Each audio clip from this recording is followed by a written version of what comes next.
Well, it happened about 4 years ago. They have a lot of birds on my patio, and I just keep shooing them off. So they all fly off, except this one white bird. She didn't want to go. She wanted to come inside my screen door. Okay, I opened the screen door and she came into the house.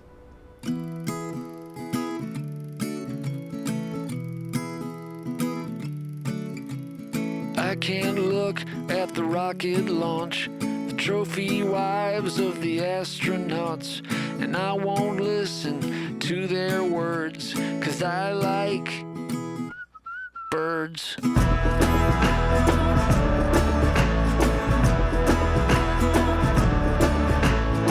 If you're small and on a search, I've got a feeder for you to perch on.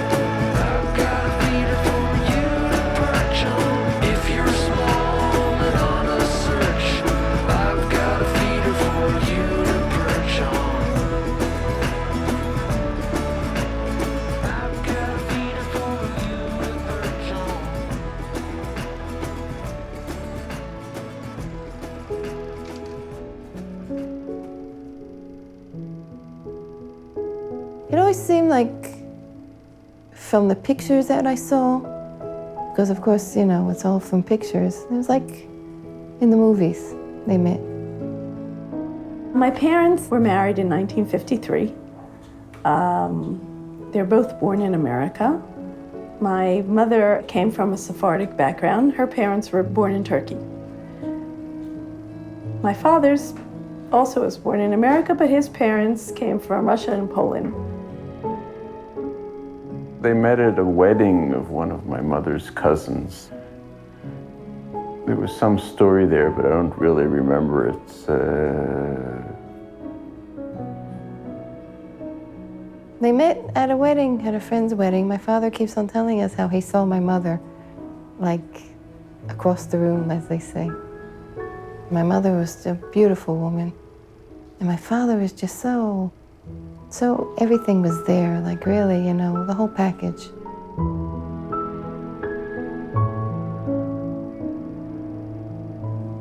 And he decided that that would be his wife. We were a very close-knit family, but we were always Jewish. We had a good Jewish background, but never very Zionist. I don't remember Israel being very important in our family.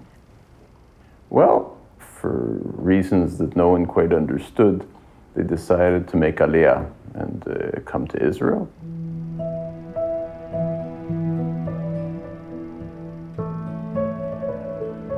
None of us knew any Hebrew. My father still doesn't know any Hebrew. He's been living in Israel for 40 years, and it's still very hard for him to say a sentence in Hebrew. But my mother did learn more or less to converse and to read the paper. The relationship between my parents was a very strong and solid relationship. They were never separated. They did everything together. It's like everyone knew exactly who, what they are, what their place is. Everything that was done at home was done by my mother. And my father's job was just to work and to annoy her, which he did very well. I imagine he was at least formally involved in some of the decision-making processes, but I doubt that he made any real decisions. We always knew that my mother was the strong one, quiet but strong. And my father was, you know, he was always the one complaining about this, complaining about that, this hurts him, that hurts him. He always had these illnesses. He was like the sick one, more or less. There was really never a time when my mother would be in bed sick and we'd have to deal with something. She was always there. She was always a figure in the house.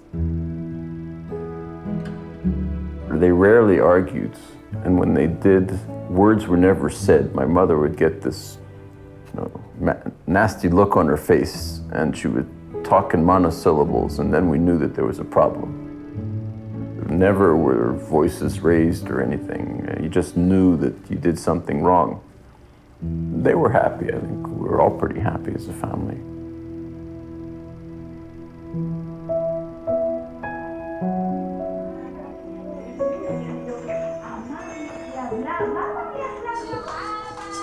Until age 79, my mother was in perfect health. And then all of a sudden, she had some problems. She went for checkups, and they discovered that she had cancer in her pancreas. It was a very hard time for everyone. For my father, he could not take it all in.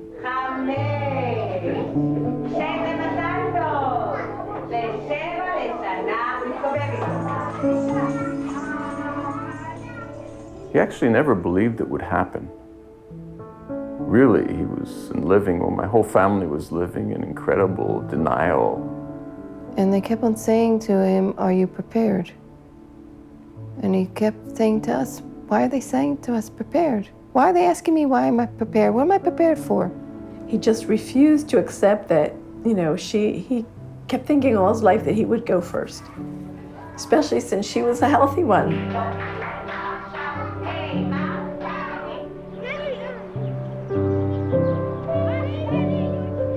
My mother was too tough to die. I don't believe it either.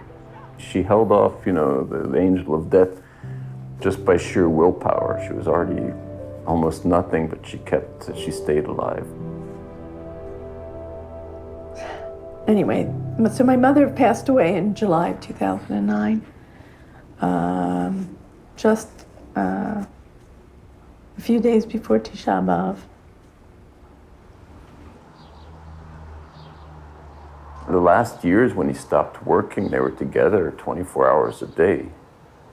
He was devastated. She was like the rock. And he was very dependent on her. And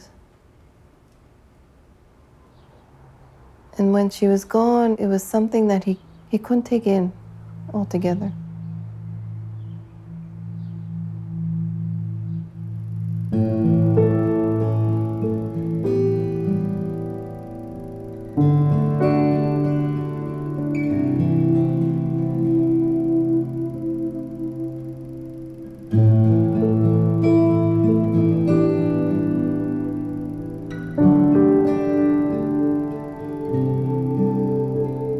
After she left, he had just no reason for being.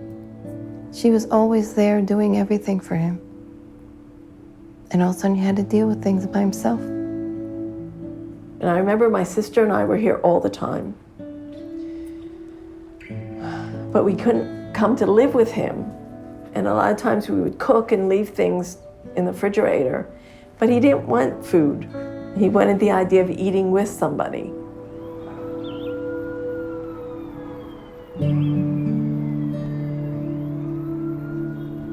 He was just not getting up in the morning. He didn't want to get dressed. He didn't want to deal with anything.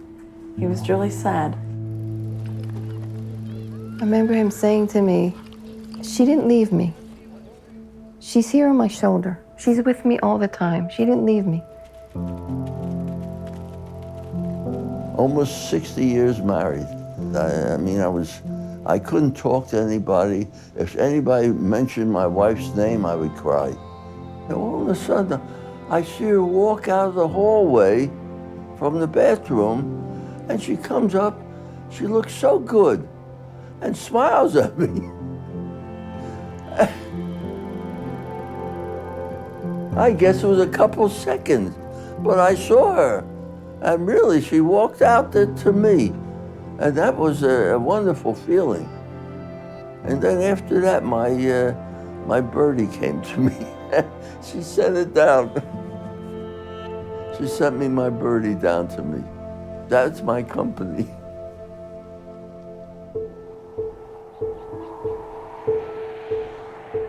One day we came to pick him up to go to the doctor. And it was funny, we both arrived at the same time. She lives in Jerusalem, I live in Kalia. My sister and I came to my father's apartment, and he said to us, come upstairs a minute. You have to come up here. There's something really weird going on. And there's something you have to see. So he said, what? What is it? You'll see, come on up here. Come here. So we both came upstairs, and he said, look. And there was a white dove sitting on his hand and feeding from his hand. She came to the balcony, and I tried to shoo her away, but she wouldn't go. She just appeared and she won't leave. And we looked at each other and we said, what kind of thing is that? And he said, I don't know.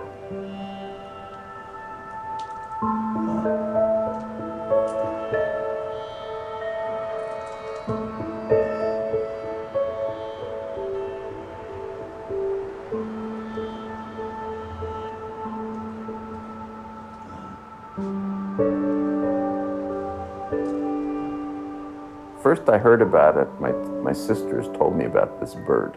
You have to see this bird. You gotta be kidding, you know. No, it's for real or something. Well, I saw the bird and there it was. It was sitting on my father. Both my sister and I have a tendency to look to the mystical side of things. When there's something that can't be explained, we tend to accept things that come from the universe, and not to look for like a logical explanation. Well, now that you're wearing that white turtleneck, I guess you really look like her mate. What do I look like? Her mate, Her mate. with a white turtleneck. I'll pull up my sleeve on. You know, when I first put this on, she wouldn't come near me. I had her slide up the sleeve so she'd see my skin color. She used the brown skin.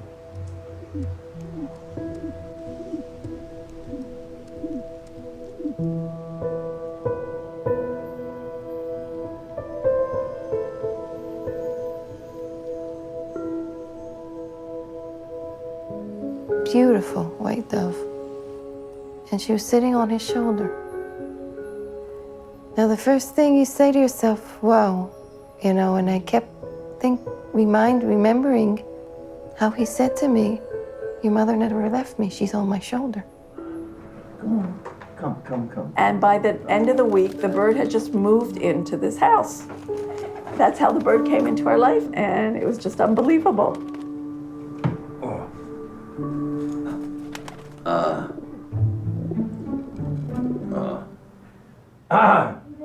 Sometimes if I cough, she'll hear me. She'll come down. Sometimes she's outside and she'll fly up on the roof of the building on top.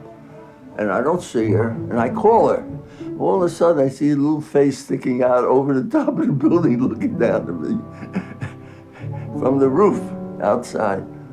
And we have a good time together. I don't think she's coming down. Let me see now. Usually she gets excited when I come into the room in the morning. There you are, come here. Come on. Come here. Oh, she's busy. She would follow me to my bedroom. She'd go to sleep above my bed, and then she would get on top of the door to the bathroom when I'm taking a shower. Okay. And then I had the shower door open slightly to see what she's doing or where she went. And then suddenly I see her on the floor. She's walking towards me, and she walked into my shower. She started raising her at my feet. She was raising her wings and getting the water, and the whole shower on her like that. Well, that to me was out of this world. Okay.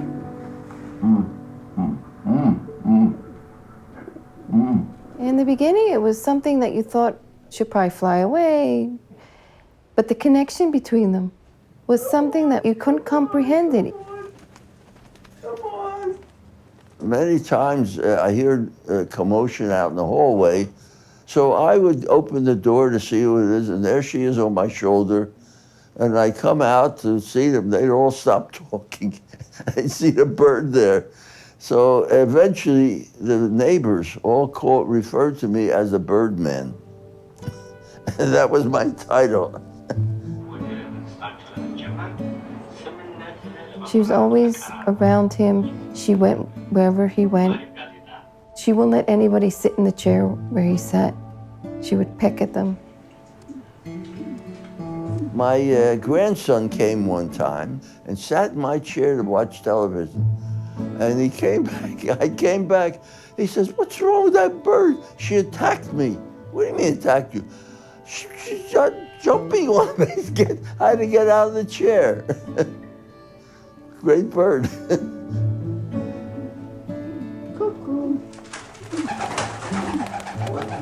My father, for like years, would wake up for the English news at 7 in the morning and listen to the English news and then get out of bed around 7:30.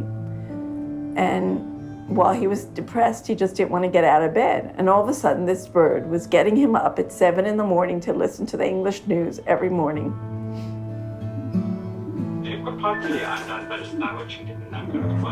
He claimed that he would tell the bird the night before. He had to go to Kupat Cholim, he has to wake up early today. Okay, 7 o'clock, the bird would wake him up, you know,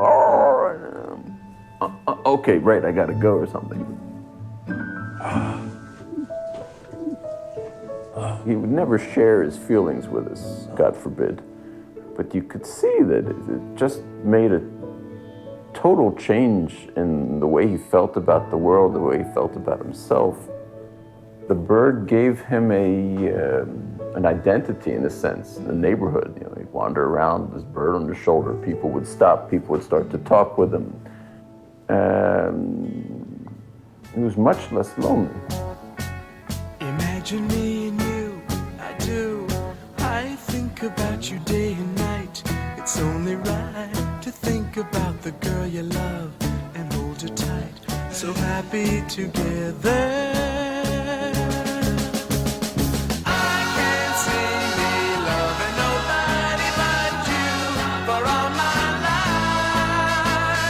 When you're with me, baby, the skies will be blue for all my life. Me and you and me, no matter how they toss the dice, it had to be. The only one for me is you, and you for me, so happy together.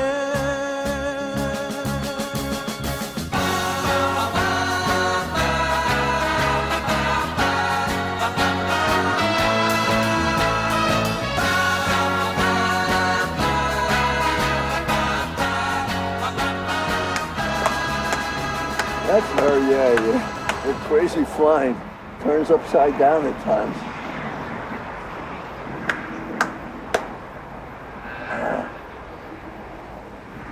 She doesn't fly very good. It reminds me of a paper bag floating in the wind, turning around and bouncing all up and down. She's not a real good flyer. She's given me the company and the feeling that I have somebody with me all the time. And this is good. I mean, my children come to visit, but again, they have their own home, their own problems, their own children, and they can't be with me. I'm not happy just living in their house with them. I'll come and visit and I'll bring the bird with me. But I can't spend time there too long. And the day is very long for a single person. Without that little company, that little birdie there. And she realizes that I'm important. It makes me feel very good. I'm very happy with her. Okay. Boy, these legs don't carry me so far. No, nothing special. It's only advertisement. Oh.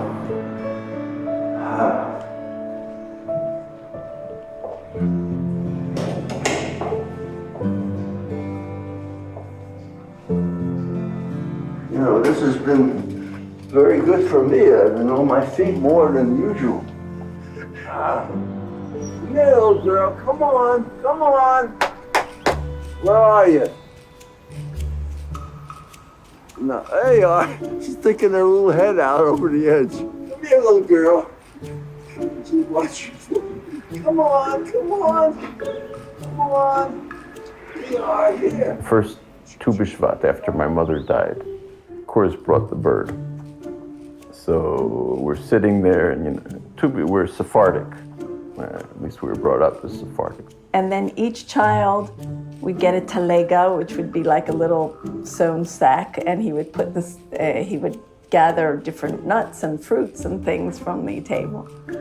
And my grandmother started this, and my mother continued. And of course, we have to say the brachot, in theory. So my brother went to eat a piece of fruit, and there's a tradition that you bless the fruit before you eat it. And he took the fruit and ate it, and all of a sudden, the pigeon, the dove started going wild.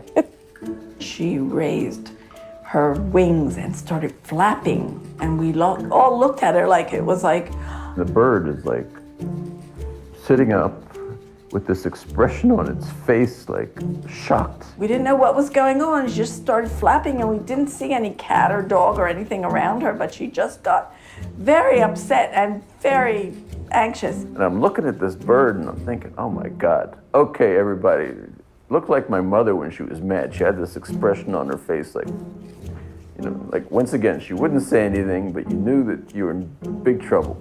He said to her, oh, Mom, sorry, we forgot to say the brachot, the blessings for the fruit. There's a blessing that you say for each type of fruit, if it comes from the ground or from the tree or whatever. And he said, I'm sorry. And then she calmed down, and we said all the blessings, and then we ate the fruit. There were certain situations with the dove that you thought right away, it's my mother. The deep look that she gave the bird is like, I'm looking at you now. Come over here, Julie. Come here. Come on, Julie. There's your cookies. What's the name of this stuff? Crackers. Huh? Crackers. No, it's got a special name there. It's the kind that Keshe eats all the time.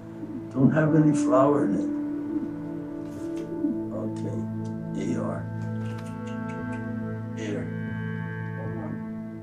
I felt it was Julie walking with me all the time. It was such a consolation.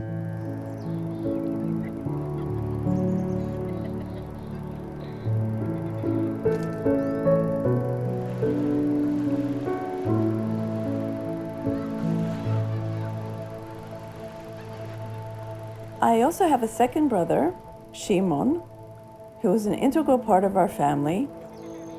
But in the past 15 years or so, he's become more and more religious. We were all convinced at some stage it was my mother, but Shimon was convinced that it was an evil spirit or something, so he had to consult with various rabbis. So he consulted, and they said, yeah, it means that her spirit didn't go into the spirit world, so you have to free her. You have to free my mother so she can go to wherever she was going to go or something.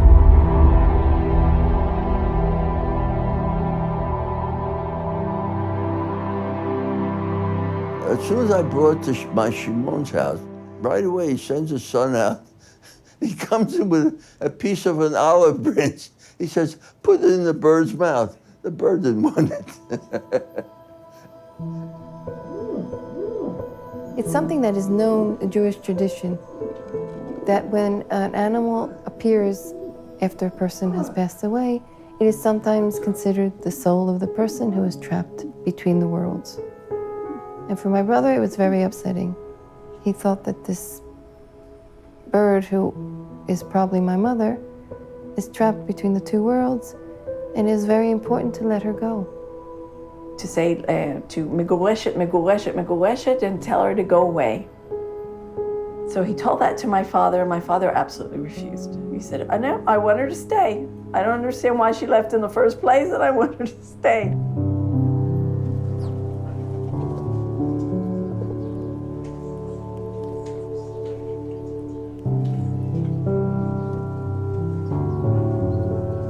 I was in such a bad dilemma, I guess you'd call it.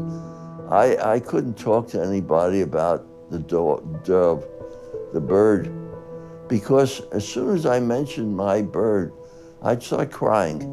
And he said, no, but Dad, you know, if her soul is not at peace, then we want her soul to be at peace. So finally he said, all right. The bird was free. She could do what she wanted. And we're all waiting there, and the bird's watching him, and he's watching the bird. The bird didn't go anywhere. The bird refused to leave, and I refused to let it go either. Then he went back to the rabbis, and he said, you know, the bird didn't go anywhere. Well, how can that? Well, what kind of bird is it? Then I said, it's a white dove. So that changed the whole appearance of what he was talking about. There's a difference between a yona levana, a white dove, and a regular pigeon. So he said it was okay. Apparently that's a good thing. So it's lucky that he didn't get it or send it away or something. If I'm not in the kitchen, then there she comes.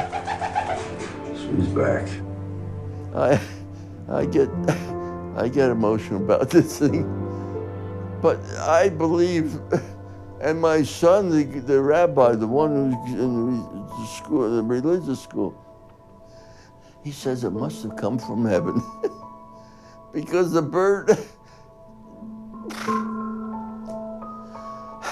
My Julie sent the bird to me, and that was my belief. And I really thought it was. And I thought it was Julie every time. I would talk to it. I would talk to the bird like I talked to Julie. The bird would listen to me. Good bird.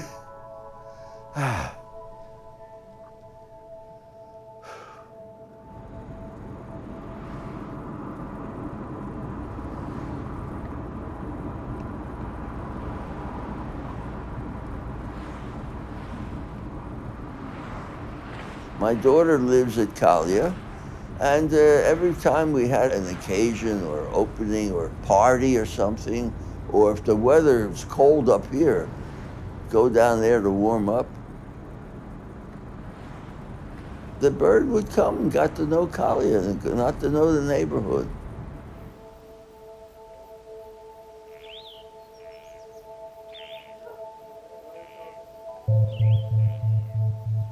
I had her on my shoulder in the backyard, and I'm not sure what really triggered it off, but either she bumped into the branches of the tree or she saw a dog or something that frightened her, and she flew up.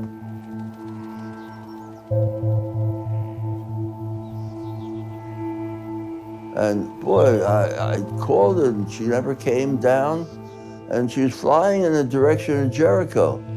And I thought, oh boy, for sure, we'd lose her.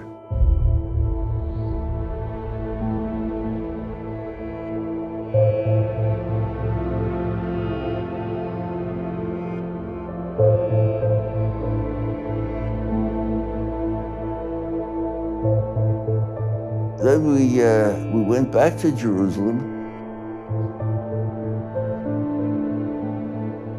My daughter, her dog Ricky was with us that time. We came back to the house, and I felt very depressed about it, losing my bird like that. And Ricky comes in first, and he's wagging his tail. Why is he doing that? Here, he saw her first. She was at the window, at the door here, the screen door, waiting to come in.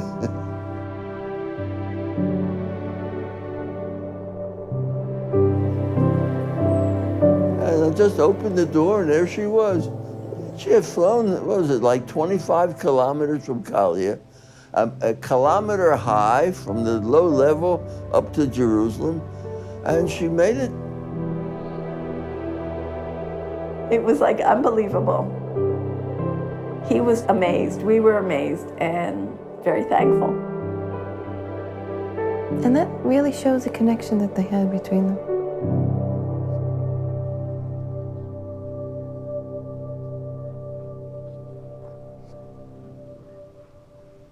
I've known to understand that my father knows his body so well. Every time he says that there's something wrong, it is something that is really wrong and we have to check it. Even though we say, okay, it's just this or just that, he knows his body so well. So I went to check this heartburn that he had at the clinic near his home. And they did a kg and they did a testing, and they found that there's a problem with his heart. So we took him in to the hospital and he had to go through a open heart surgery to fix the valve that was leaking.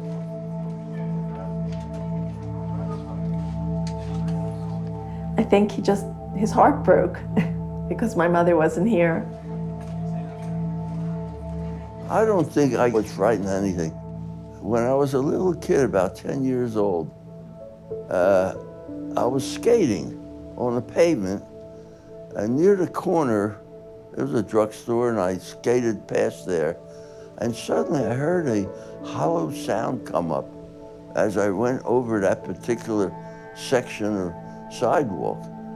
And I was a little boy, 10 years old, and I attended Hebrew school, and they told us stories about the Bible and about Abraham and Isaac and all the Moses, that God spoke to them and so on. And I'm telling you, somehow I thought of the stories that I learned in Talmud Torah about God spoke to me. And I was pretty sure he must have spoke to me, and I couldn't. How many times I went over that pavement back and forth on my roller skates, I never heard him talk again. So I stopped to think, why did he talk to me? What did he say? I'll be living a long time, nothing's gonna happen to me. And I felt very secure. I went in for this heart operation. I wasn't scared. Very like a normal, putting a little patch on my cut sleeve or arm or something, that's all. I remember we were waiting for him to come out of surgery, and we were waiting and waiting, and he never came to his room. And I just had this very bad feeling. So I went back to look for him down there, and I said, he never got up to his room. I don't know where my father is. So they allowed me to go in. They said, here he is. It was a very difficult operation. At his age, he was 83. And I looked in the bed, and that wasn't my father. I said, this is not my father. After they finished the operation, his main artery burst open, and they had to reopen it and fix it. And he almost went on the table, as they say. As a result, he was for about a month in intensive care. He was not with us. It was a very, very long recuperation for him. A friend of mine, whose son was studying in the yeshiva, asked all the yeshiva to pray for my father, and we just didn't know, he just did not seem to be leaving the intensive care, and we were very worried about him.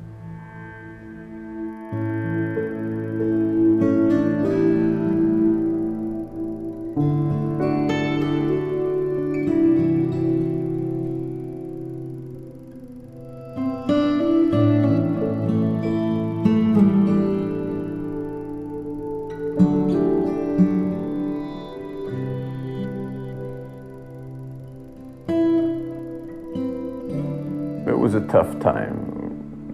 We got through it though, partially because of the bird.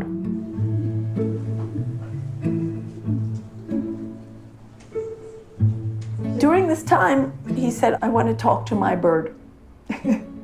So I said, okay. So he said, when you go back to the house, you put me on speakerphone and I want to talk to her. So I said, okay. So so I called him to his cell phone, and I said, okay, you're on speaker. She can hear you. So I thought he was going to say some words of love to her, something like that. I don't know what. And he said, "Get back, get back, get back." And the bird who was sitting on the television heard his voice, immediately flew back to his chair, sat down, and didn't move. He said, "What happened? Did you hear me?" I said, "Yeah, she heard you," and she flew back. She was sitting on the television, and she flew back to sit on your armchair. So he said, "Oh, okay, because she's not allowed to sit on the television. She knows that. She can only sit on my chair or on the cage." So I said, "Oh, do you have anything else to say to her?" And he said, "No, that's it. I've said it. Bye." So then I said, "Do you want to see the bird?" They won't let me take the bird into the hospital. I'm sure it must have all kinds of... So I said, "I'll bring it outside." And by that time, he was already feeling much better, that I could wheel him outside in the wheelchair. So I went back, and it was a Shabbat, and I went back to get the bird. And she absolutely refused to go into the... I tried all kinds of things, and she refused to go into the cage. And there was no way that I was taking this bird with me in the car. The next day I came back and I said, "Let me try again." And I said, "Do you want to go see my father or not? I mean, this is the time. So you have to get in the cage, otherwise I'm not going to take you." So she flew right into the cage. I closed the door and I took the cage. So afterwards my sister said, "Oh, you know Mom never travels on Shabbat." I missed the bird, really. I really missed her. And she brought it to me. I went outside in the wheelchair to see my birdie. It made me feel very good.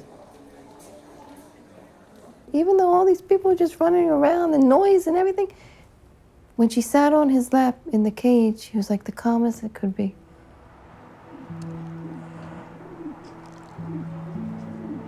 Come up here. There was a Philippine woman who I had contracted with to take care of my father. And she said, "Okay, well, I want to see him before I make a decision." And I brought her to the hospital to meet my father. At the same time, the bird was there. And she was polite, the bird, and it was my father talking to the bird and including the bird in the conversation, of course. And she ran away. We never saw her again. So we were like, very frantic because we knew our father was supposed to get out of the hospital. He needed care. He needs somebody to take care of him. He's very weak. It seems like everything is interconnected in life. Things that you don't know that are going to happen just happen for a reason. Everything happens for a reason. And then they found this other woman for us. Her name was Gita. And from what I understand, the company always was offering Gita different families. And then she said, "This is the family I've been waiting for."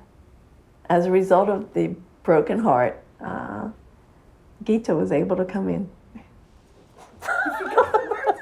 No, getting old, because which book I write it, I forget.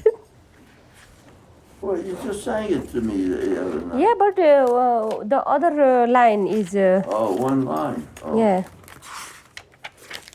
Never mind, we can sing a song without looking.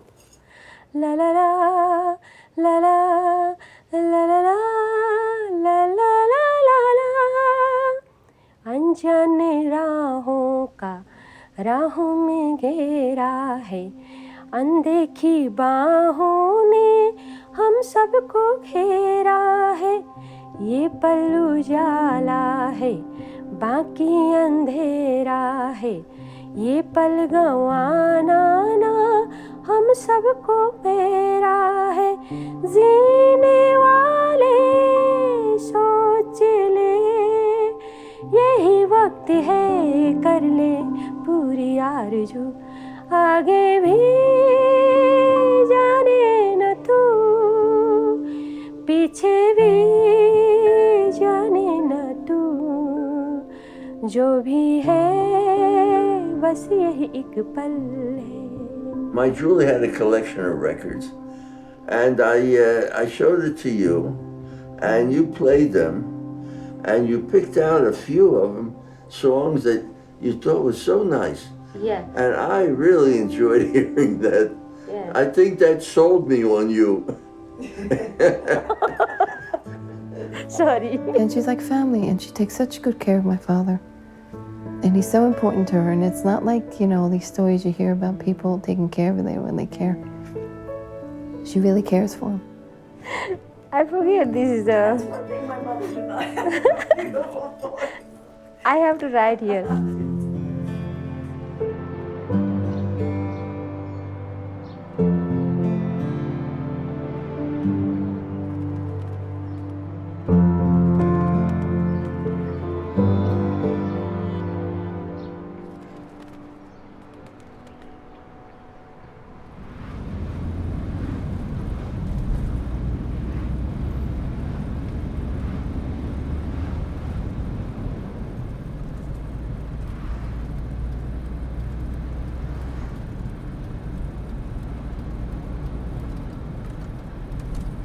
One day around, right before Pesach, my father came to visit me at the kibbutz. He was eating breakfast and he forgot something. He went back into the house to get it and left the bird outside for a few minutes. And something must have startled the bird. And it just all of a sudden flew.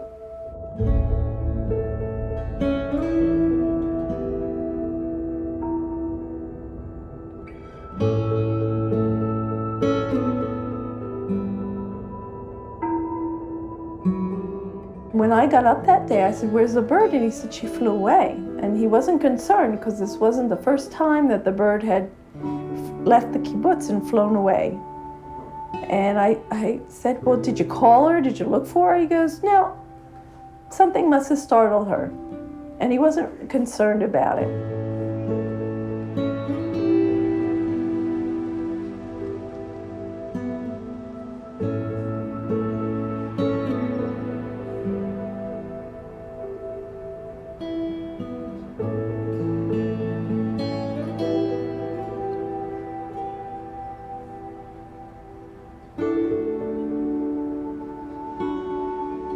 When I came home, I sat there, I guess for 2 days, looking out that window, expecting her to come flying back in. And this time she didn't come back. And it was something that we just kept on wishing and thinking, maybe she's too heavy, maybe it'll take her longer. He gave her another day and she never returned. We were really heartbroken.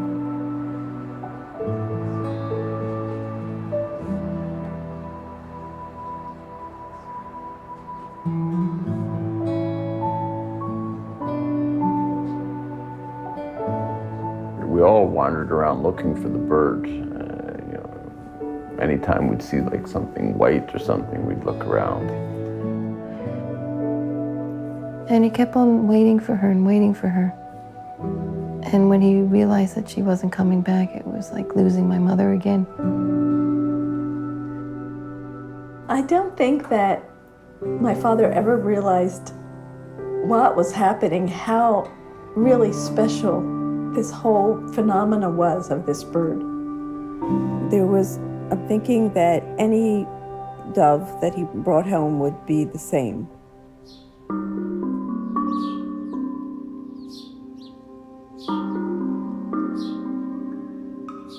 I missed that one so much. My daughter Zimmer had worked for a group that takes care of animals. So he kept pestering us to get a bird, to get a bird.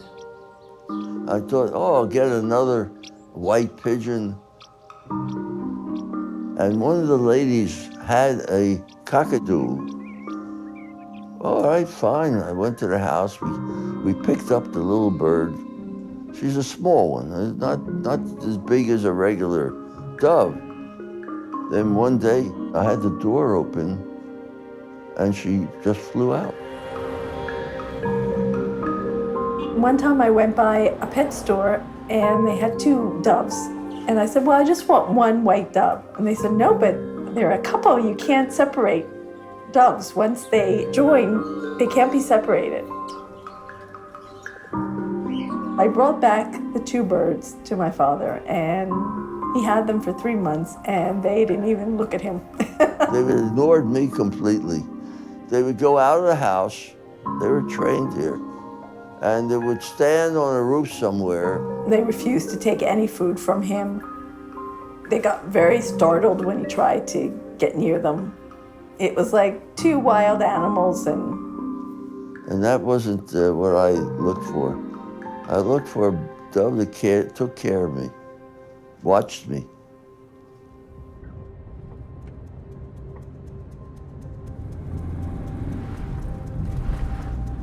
And all of a sudden, it came up this ad that somebody had found this white bird in Jerusalem, and it was wounded, and he had put it in a cage.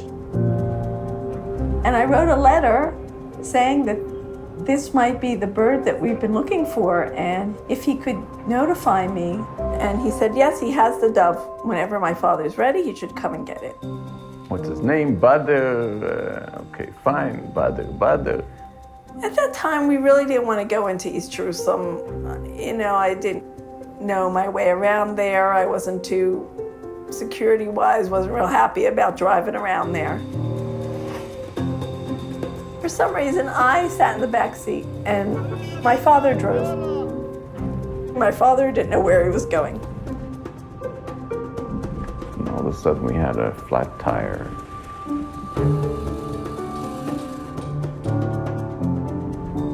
This one's busy, go in there, go here, go there. So we finally ended up in this tiny little alley, a hole in the wall basically. You can't even drive the car inside.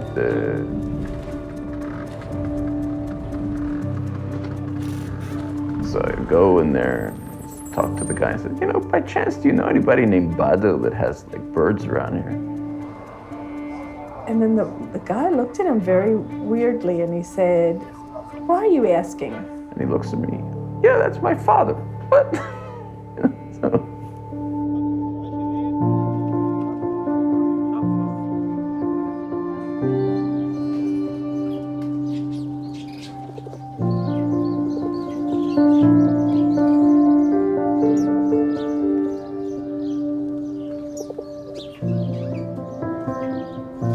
It was a disappointment. I felt bad. Nothing compared to this miracle dove. I mean, it was so different. And that was a lost cause.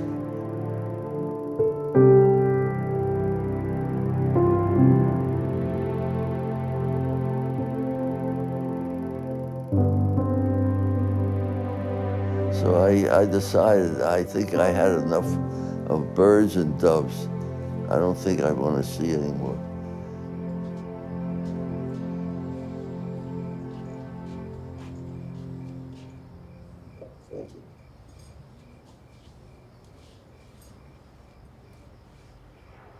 अनजाने राहों का राहों में घेरा है अनदेखी बाहों ने हम सबको घेरा है ये पल्लू जाला है बाकी अंधेरा है ये पल गंवाना ना हम सबको घेरा है जीने वाले सोच ले यही वक्त है कर ले पूरी आरज़ू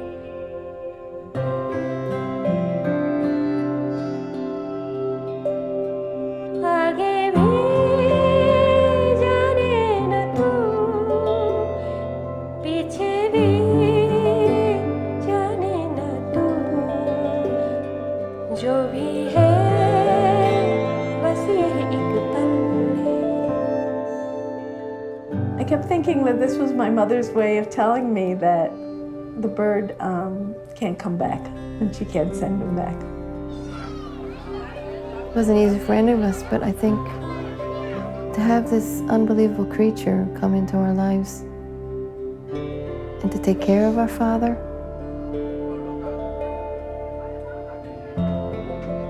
I know that there are many things that we don't know. And it's not going to make me go up to be a yogi or something in India. I'm not that kind. But it does make you wonder.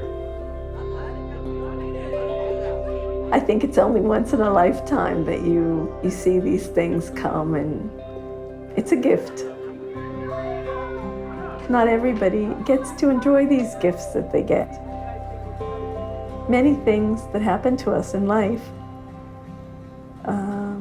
they're there, but we're just not aware of them. We don't see them because we just can't imagine that it can be possible, so that we close ourselves off to all these miracles that happen to us each day.